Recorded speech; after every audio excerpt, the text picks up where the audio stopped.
Morning, Greg. Morning, David. And good morning, everybody else. How's it going? I hope it's going well. I see Dominic's here. Yeah. We have video, we have audio. It's a good day for a stream. Yeah, especially when everything is working, knock on wood. Right? I hear a cat. Yeah. There's a cat that wants in the room today, and he's not getting in because he would destroy my green screen, and that would make for a So, sad. in other words, the cat would be having fun. Yes. Yes, the cat would be. Oh, Pierre's here. Hello, Pierre. How are you? July long weekend. I clicked the wrong button. I'm sorry, guys. You'll have to ask that again. I clicked the wrong button and it cut out.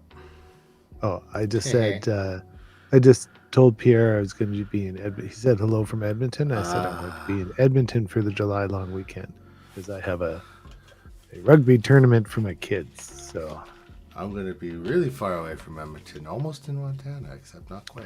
well, what's funny is one of my kids is in Edmonton, one of them's in St. Albert, so it's basically both in Edmonton. Yeah, north, right? Yeah, So that's great. I love it. Yeah. All right, I love it. Yeah, good morning. Everybody's here. Good so, not a lot of news. Not a lot of news this week, but there's been a little bit of news. Well, you but gotta I do the think button first. we should thank a few people. Okay, I pushed the button. We want to thank these wonderful people, Helge at the top there, and everybody else, because you guys help us and allow us to make some of these cool projects we do and whatnot. So thank you so much. And you can always join us at any time at patreon.com/3dmakeit. There are a few different tiers you can join at. And if you don't want to join, that is fine. But you'll be missing out on our Discord because anyone who does join will get to chat with us in Discord. So yeah.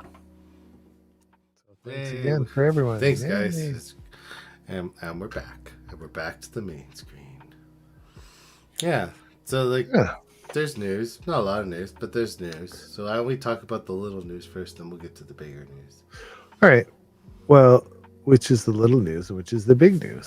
Okay, so little news is like Bruce's Slicer. Greg is fighting him. Little news. Bruce's Slicer does have another beta out. Oh, okay, that's the little news. I kind of thought that was the little news. That's the little news. Like, I mean, because they were both Prusa related, so I was. We have been seeing comments pop up, and I just want to say out loud, we are doing the video on Bruce's Slicer 2.6, but we're waiting for it to actually release that all the features are in there before we do the video. So, but like I forget how many betas the other one had. I feel like it was 4 or 5. I don't know, but they did feel that maybe next week might be the release candidate. So and then it will be just so. Right now they added a couple new features and stuff, but yeah, if you they right now they added conflict detection for tool paths, so that'll be nice. That'll help streamline the slicing some more, and then there's other improvements. Most of it is patching bugs and errors. And I mean we've already talked like the big features. They import zip files now. So here's the thing. if you got a zip file from Thingiverse with all your files in it, you can throw it in there. So that's kind of interesting. So I don't know if you knew this or not, but 3MF is actually a container like a zip file with a bit of compression in it. Yeah, that kind of makes sense. Like it makes sense that they could open zip files if they can open 3MF files. So it's good. I've used it. Have you used like the 3MF feature? I'm the 3MF. Yeah, I have. I haven't used the. I'm not on 2.6 yet. Yeah. So I mean, I haven't downloaded the latest beta. I've used a bit of it, but like the zip feature is cool because, Yeah. but again, zip files are zip files, right? Yeah. So it can be kind of Yeah. sketchy. Yeah, so they just fixed some crashes and stuff. So that's again small news because it's still in beta. Um, they did mention on I was watching the Prusa pod their YouTube Yep. slash podcast, and they did mention that they were hoping that this might be the last beta before the release candidates start coming, Yep. and and then it'll just mainly be tweaking and bug fixes. So I don't know how many release candidates you can only guess, but I'm thinking that by the end of summer we'll have 2.6 for sure. That's Yeah, all I right. mean that would be ideal, I think. Yeah. And I usually historically I feel like fall releases for them were a thing. I feel. Well, I think they want to get all the features out before the fall kind of thing, so Mm-hmm. everything's ready to go. But yeah, Well, it's and just apparently they had some new beta firmware which released the for the version 4 of their printer. yep. It now has the beta, you can get the beta firmware which allows the pressure advance and the whatchamacallit, why am I blanking, the compensation. Oh, yeah. I'm blanking. Me too. Is it Sunday? Because apparently I can't speak or think. There's So compensation though for that, just saying. anyway, Um, so yeah, they have. If you want to try their beta firmware, if you have a Prusa, you could. But most of our audience has Creality right now. So yeah, or something similar. Um, yeah. So so they got Prusa Slicer there for sure. Lychee had an update, so if you use Lychee Slicer, it's a little more stable. They added up better support generation and optimized a few engine changes. But the real news around the block this week, and we posted in the Discord about it this week earlier, and I know that I think somebody else had talked about it briefly before well, too. I kind of was talking to you about it. Yeah, I think that's maybe what I'm thinking of. But like, if you didn't see it, Anycubic did a masterful job at stealing Precisizer. Yeah, I'm very like disappointed in them. Yeah. So like, if you don't know, like, so we've talked about it before, and this is actually a use case where the words make sense. Precisizer and Kira Slicer and a few others are open sourced. So that means that their code is open for use, interpretation, and but unlike what people think on Thingiverse open source is, this is not like a use all, do whatever you want. Open sourced in this You case means you still must attribute. attribute, right? And so attribute's one thing, and then the other thing is, well, we'll get to the other thing. But so what Anycubic did was they straight up ripped off Proofs of Slicer. They they did it poorly too, but they took Proofs of Slicer's code and they grabbed it and they tried to modify it a little bit to make their own slicer. And then like the outline, and I'm going to show you in a minute here kind of some of the slicer things on it, but the outlines, everything looks the same as Prusa Slicer, like the layouts. They they relabeled everything, so they had all the Anycubic logos were in there, all the Prusa Slicer stuff was gone except in the version screen. So when you go to help about, they left the Prusa Slicer logo in there. So then it Well, was not only blatantly yeah, like it like was blatantly they obviously they what they did. yeah they just can't. Yeah, And it's just so wrong. like it's a no. So like if you come from the world of programming, that's crazy. Have other companies done this before? Yes, they sure have. Um, but other companies that do it did it correctly. So if you look at, and I know some of you guys use Creality stuff, but if you look at the Creality slicer, everybody goes, "Hey, that just looks like Kira."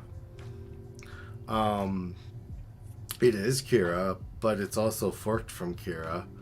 Um, so we'll talk about that for a minute. But when Anycubic took the code, they basically took the code in a bubble and went, this is the code we're using, and then they take it and that's what they're developing on. Yeah. Yeah, they should have forked it.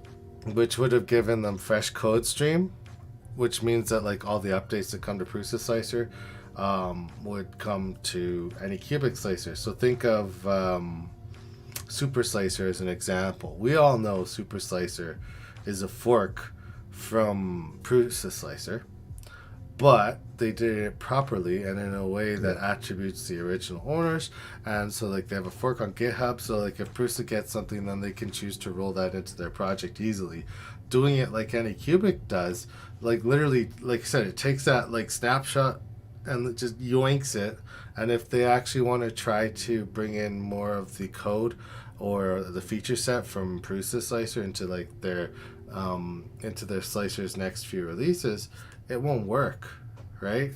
Now, Prusa Slicer itself was a fork in the beginning, right? Like so it used Slick 3R or Slicer, however you want to say it, right? And then they moved and made it better, actually took over the project, and then like now we have Prusa Slicer. So Anycubic tried to do a thing. So I'm just gonna push a button here. I have their apology up too. Yeah, here's their apology. So this starts off very cordial, very nice. Dear friends, I'm not your friend for one. And they and it's even more insulting when they go, dear valued friends in the open source community. What the heck is an open source community? What is that? Anyway, then they go on and it's very like sincere sounding, right? Like we want to express our sincere apologies for this recent open source software incident, yada yada yada. So they got caught eating the cookie. Yeah. We apologize for delaying our open source software. Right? What delaying? Like, hello. You already. So, what do you mean? So they apologize for not attributing. That's what they're apologizing for. Yeah. They're like, somebody said it. Dominic said it. Like we have another Creality situation. It's true. When Creality started using Marlin, they sucked at putting like all the attribution in there, but they got better. Anycubic has yet to get better. Now, if you look at this, they're basically saying, you know, we did this. We should have had a timely manner. It's the last line there. Open sourcing is a timely manner and a GitHub community in the future. They clearly don't know what GitHub's for, because GitHub isn't actually for necessarily 100% open sourcing. It's a repository for like development. So saying like they missed the boat. they don't have the right idea in this statement here. And then secondly, this is the best one. Or is it the one underneath? So they're just apologizing for, you know, incorrect again. But there's one. Is it further down? The incident was not. Yeah, this one right after the second leak, Greg. The incident was not intentional and occurred due to work negligence of our staff. Let's blame it on the staff. Let's blame it on the staff. So, I mean, it's good to have a scapegoat when you know you're doing something wrong, I guess. But, like, that bothers me because Anycubic, like, as an organization is Anycubic. And even though they're saying, like, our staff did it, somebody told them to do it. Right? Like, so, anyway, they're saying, sorry, but somebody just screwed up. And then it says, but Greg, do you see what happened to the staff members that did it? Was there Nope. any ramifications in this letter? Right. Nope. So they're taking they're taking a hardline stance on saying, hey, it's our staff, but then they don't do anything about it.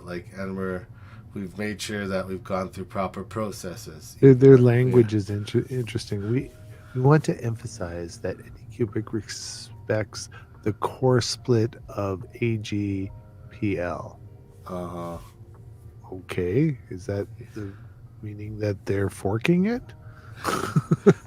It means, again, I think that whole statement means we got caught.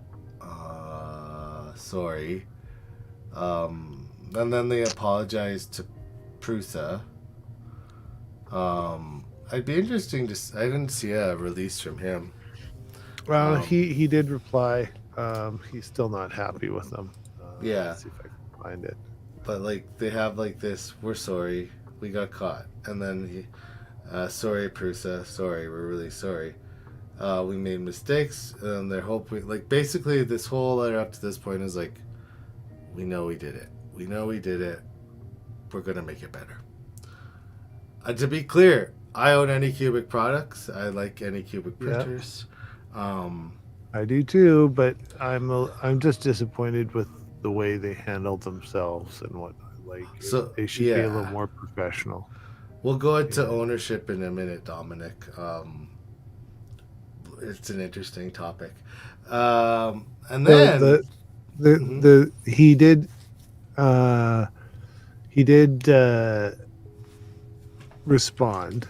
So he said, at Anycubic 3D is still in violation of Precisicer's AGPL license. This was on May 29th, so I'm not sure when the other one was.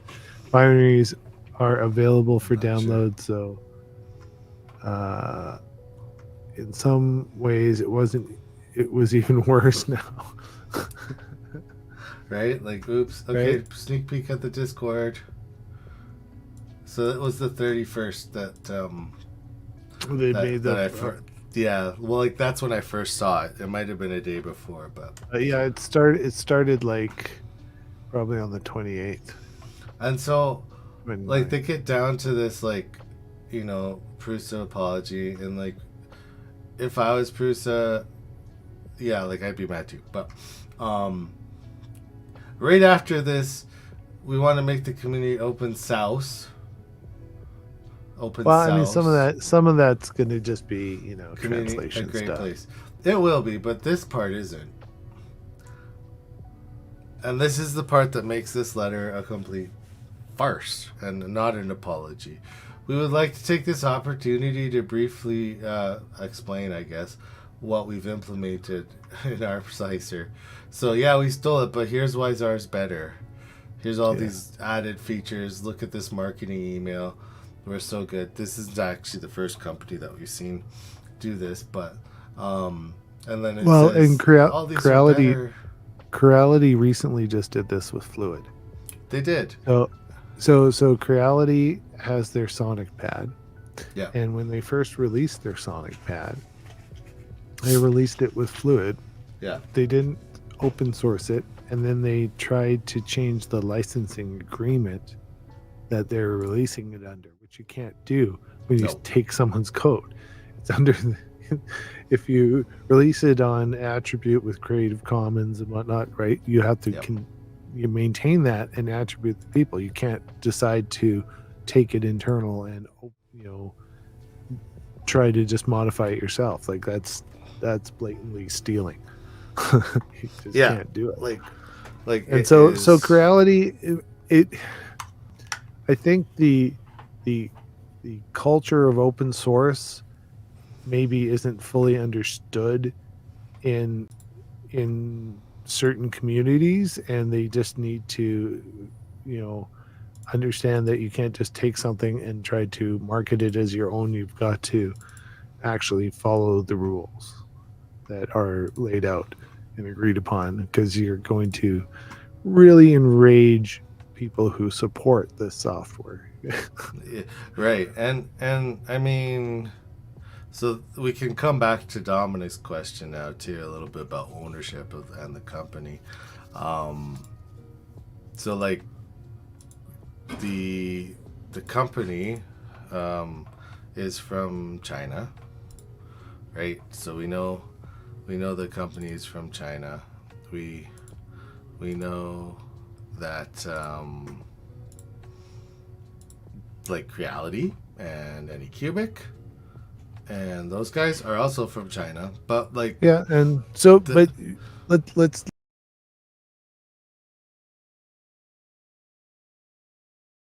Bamboo Labs. They're yeah. from China too. That they've Well, done it the right way.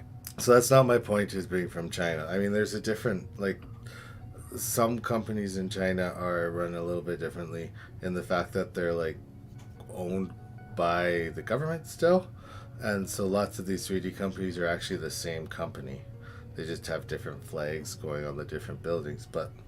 The the culture is a little different over there where it's like use first then correct where like for software development, whereas over in like the North American like programming ecosystem and probably European too, it is attribute first then use, right? Yeah. Like there's I think there's a different order of actually using stuff. So let's see. I had to move my camera. There we go. So I mean, is it bad? Yeah, it's really bad. Um, is it fixable?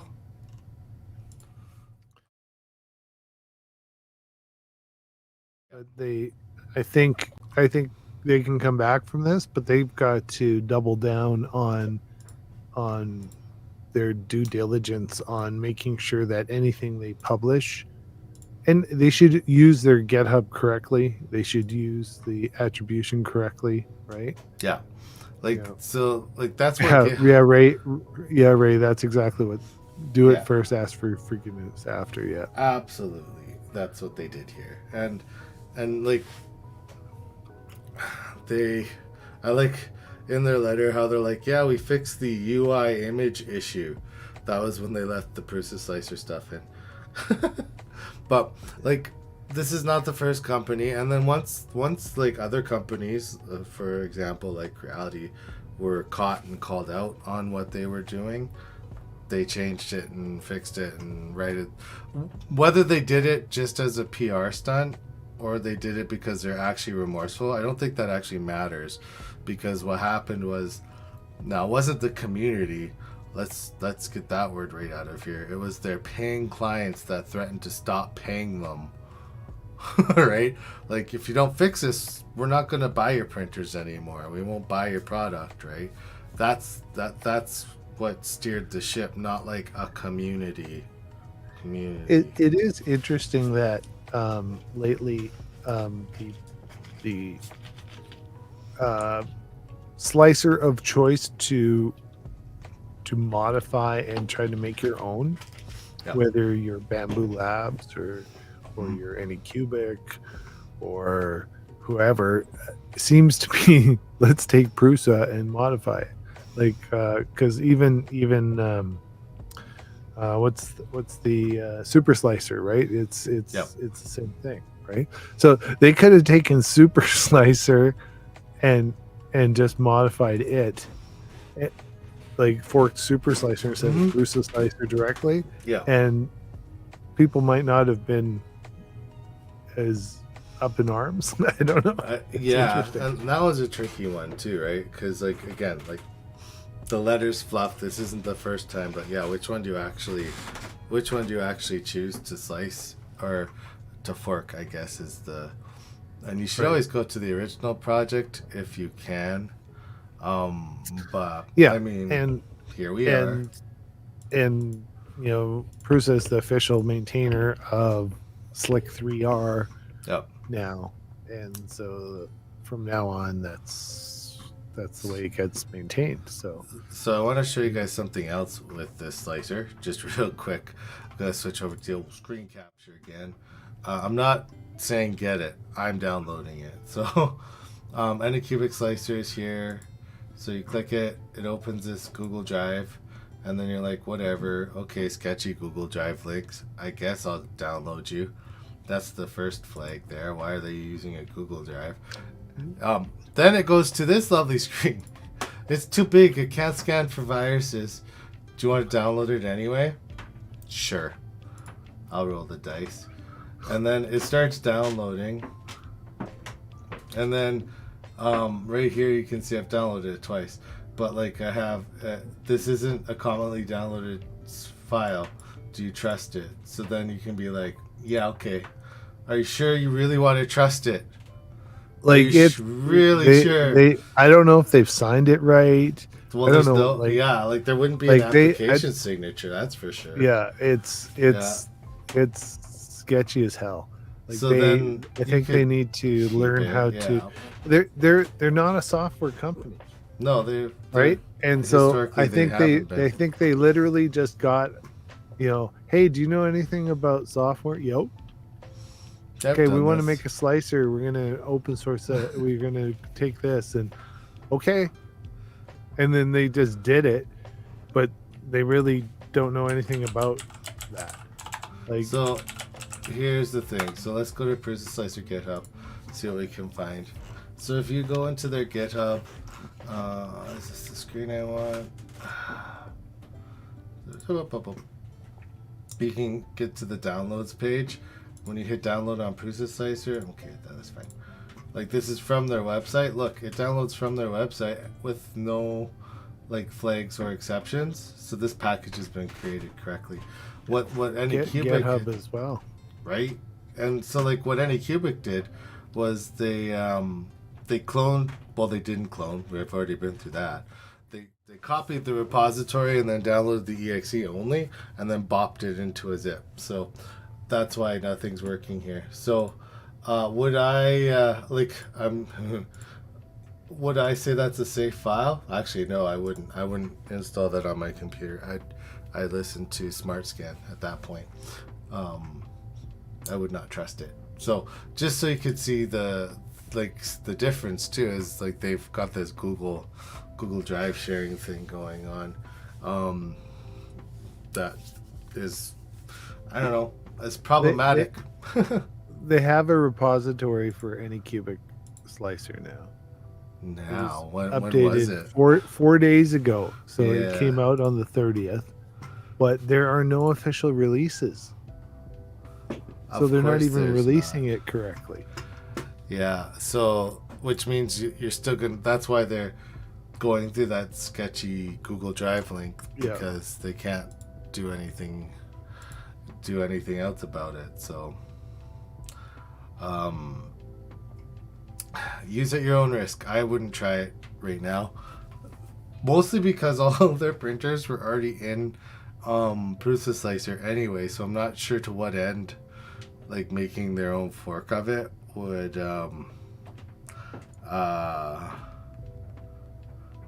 like what that would achieve. Like, you know what I mean, Greg? Like, you could already use like a Predator or a Chiron, like, or is there's the Cobra? I mean, they like, no one has the Chiron as a printer in any of the slicing programs. You have to customize your build plate size and everything, which is unfortunate. Mine's so heavily modified, I don't care. I have to do it anyway. Well, that's just it. It's one of those. It's one of those things like, so like we've talked about it lots, and like we've said like you're gonna change the printer a little bit based on your preferences, but the defaults in Prusa Slicer are good enough that you could just hit print and go. But I mean, what's that one we just got? The Ender 3 V2 Neo V2. Those ones. The print bed's interesting because like the origin isn't actually the same. It's slightly different than an Ender 3, just on the origin. So like if you fix that in your slicer, all of a sudden it's just like, oh, boom, I'll print center. Or like the Sprite one, right? Yep. That we installed. You have to really modify it to move around. like the firmware I updated, I made it actually move a little more to towards the right on the X gantry so that it just about hits itself on the gantry, so that you can get your probe as far to the edges of the bed as possible, where Yep. it's oriented on the extruder. And Yep. I mean, you have to do that if you want a more accurate mesh. Otherwise, there's no point in having a 3-point mesh if the 3 points are only a third of the bore of the whole Yeah. build Like plate, because you can't compensate correctly. you're The whole missing point is to compensate between the 2 points, right? Yeah, You're if your 2 points are off by 0.3 mil, yeah. you can now compensate between those 2 points. But if you're printing at a point that's, you know, like this far away versus this far away, you like to do that compensation, it's not going to calculate well, and it's not going.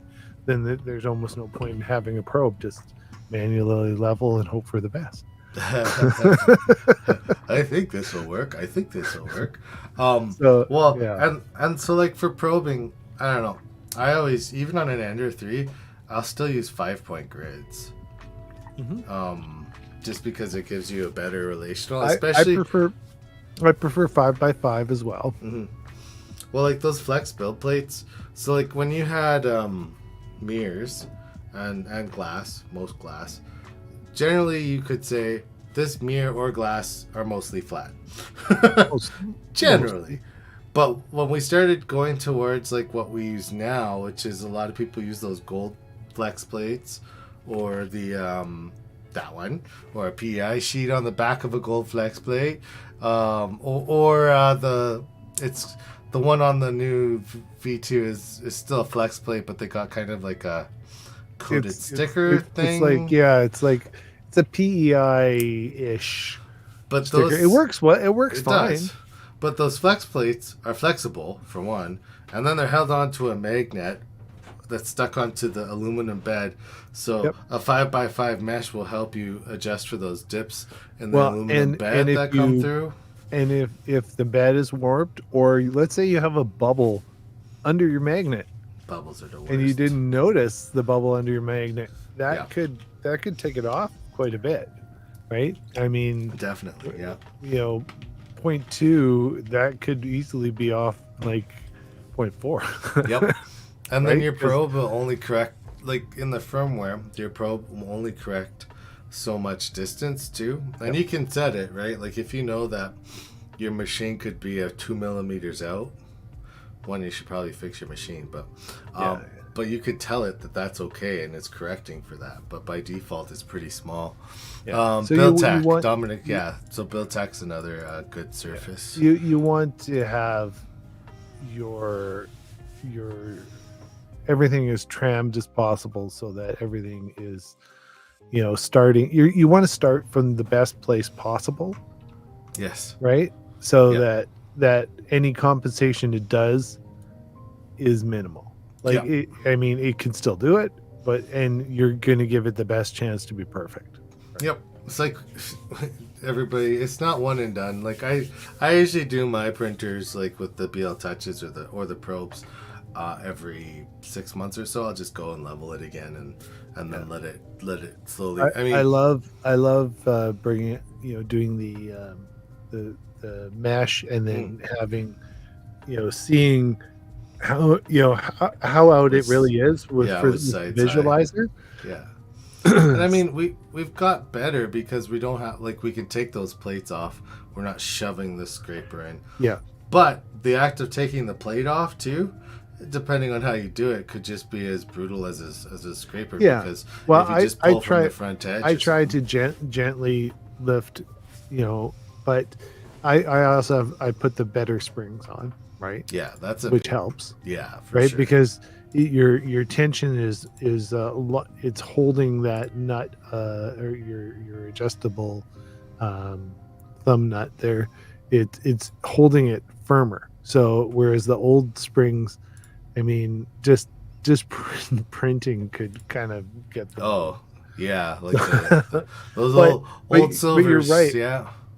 People who don't know and they like take the gouger to Hmm. to get their print off, and they're just pressing down hard on the bed and whatnot. Like, I mean, Yeah. these you're not going to be as accurate the No. next time you print And if you do that.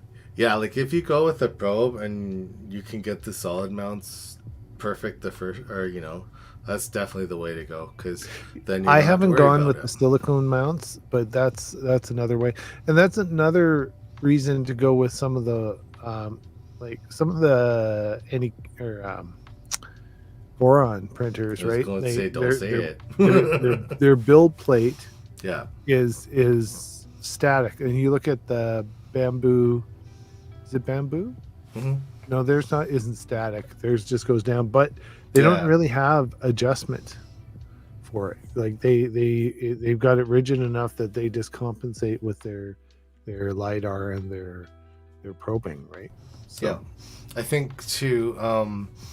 I would much more recommend the silicone leveling like shims rather than like a solid mount, and the reason for that is solid mounts are great, but if for some reason your machine forgets or the level changes just enough, like maybe the BL Touch pin got slightly damaged, and it sends the nozzle into the bed, there's no give left.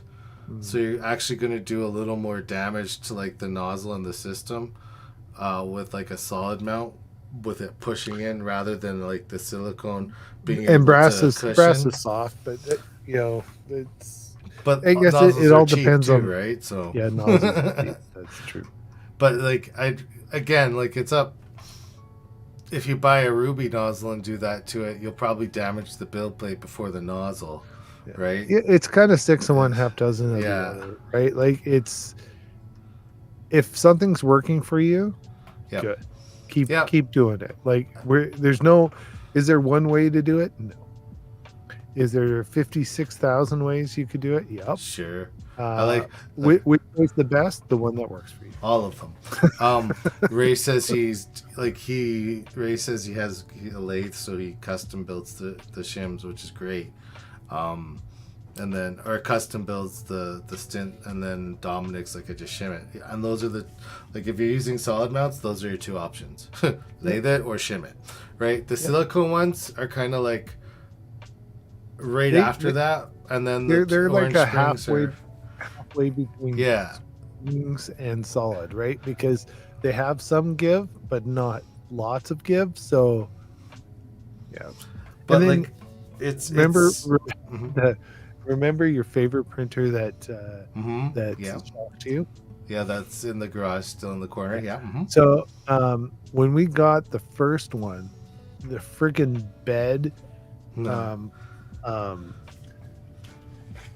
was the mount that travels on the Y gantry that the bed floats on with the springs was bent like by Terribly probably bent. like 3 centimeters. Yeah, we like had to bend it back in a vise. It was great. That was how bad it was. So, I mean, even those pieces may not be fully accurate. So if you even put solid mounts on all those, they may not be perfectly parallel. So you've got to like tweak it a bit. Yeah, and that's where those that's where the shim lathe and the shim come in. Because and we know it as like the seasoned people in the chat know it, that you're not leveling anything, you're just tramming the printer to itself, and so that's where those shims and that stuff can come from. It's yeah, like I find the orange springs are enough that I don't really level often, but I mean I haven't had to level very often. It's been working really well. Okay, I'm gonna put there. So I did it now again. Share, subscribe, and share and like. I did it, nailed it. Doing the YouTube things, and then we did. So if you wanted to join us on Patreon too, you can bounce over to patreon.com/3dmakeit. The Discord's alive and well. Yeah, and we've got people. We had a good chat about 32-bit boards with Creality and what different options were there, because some of the boards they swapped their chip out, so some of them were 512, some of them were 256. If you do the 256 compiling, it'll always work, but 512 will only work on 512, for example. But yeah, so we had some good talks on there about that. So when you need help or need tweaks and whatnot, we're right available in there. And to get access to it, you can become a Patreon. And speaking of becoming Patreons, these guys are Patreons. You guys rock. Thank you so much. Helt's at the top. Everybody else on the list there. You keep it happening. Again, get Discords and all that stuff. If you're wondering why we're moving it along, unfortunately, we have some prior commitments today, so we have to bug out about 15 minutes early, guys. So sorry about the shorter stuff, but it was a pretty heavy topic today. I think we covered it. We made people cry, or did we? Only Anycubic. We weren't mean to them. We're just saying that it was an apology. I even posted that on the Twitter thread. I'm like, guys, this isn't an apology. They just need to learn how to use GitHub correctly as a tool, so that they can actually publish their stuff on a regular basis and everything. Because you're not going to be using the Google Drive. That's no. You shouldn't use. You shouldn't use Google Drive. And then you get track. Right? You can, then you properly publish your changes, your bug fixes, your merges, your whatever. Yep. And keep people informed of what the heck's going on. And then you are becoming part of the open source community. Yeah, not talking about it from the outside. Away. You actually have to participate. And then develop something cool that you can give back, and that could be integrated back into Prusa, right? Like maybe they'll come up with some,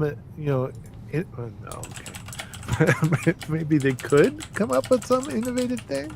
So,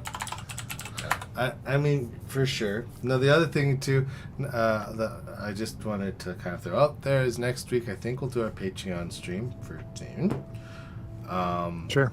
Because after that, I'm camping all week, every weekend, I should say. So after next week, it'll become summer hours, as we talked about. We talked about it. So you have to stay tuned to the Discord, and we'll pop up YouTube comments, and then we also have the Facebook where we'll mention when the live streams are going to happen too. So, but yes, next week we'll do and maybe Ray will have the K1. He says he's getting the K1 this week, so maybe he'll have it. We can talk about it. Pierre chatted me and was saying, like, let him know when I'm in Edmonton. He'll bring me a coffee. I don't drink coffee, but even better. I do like cherry, and I'm sure we can hook up, and maybe we could have a Timmy's donut or something. So we'll see what we can do. This is true. But until next week, friends, for the Patreon live stream, we'll bid you adieu. Thank you for coming, and have a good one. You bet. Bye, everybody.